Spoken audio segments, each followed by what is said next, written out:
Now's the time to go through and talk about getting your conversion tracking in place before you've started anything to make sure that you're going to be able to attribute and optimize your campaigns. So, we talk about conversion tracking. I do two things with every campaign to make sure I've got good checks and balances on what I'm doing and have the ability to optimize and keep moving things forward.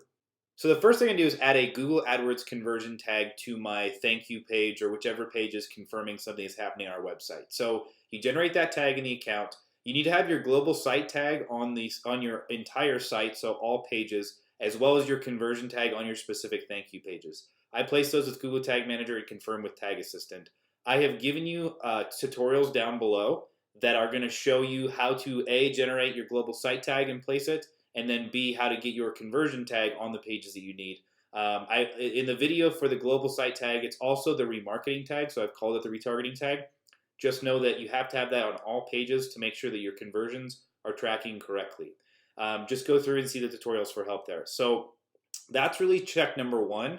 And the reason that the AdWords conversion tag is so important is it allows you to quantify, ads that are directly from click through and from view through. That's why I love having that in favor of the Google Analytics conversion that's pulled into AdWords.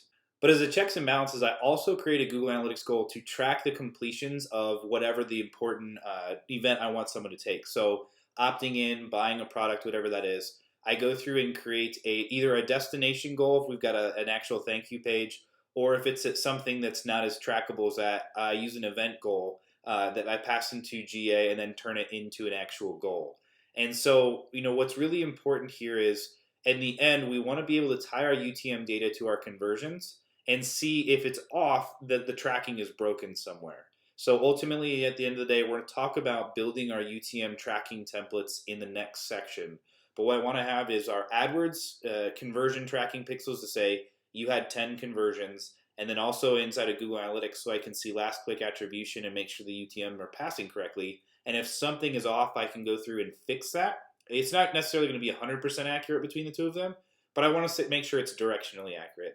If there's 8 conversions inside of Google Analytics and 10 inside of AdWords, I feel like, okay, I pretty much can trust these numbers. We're going to scale the way that we need to, but this is really important for me. So AdWords conversion pixels and then Google Analytics goals. I've put all these in the tutorial for you so you can go through and check them out. If you have any questions about this setup, obviously I love tracking and analytics. Make sure to ask me in the Pro League forum.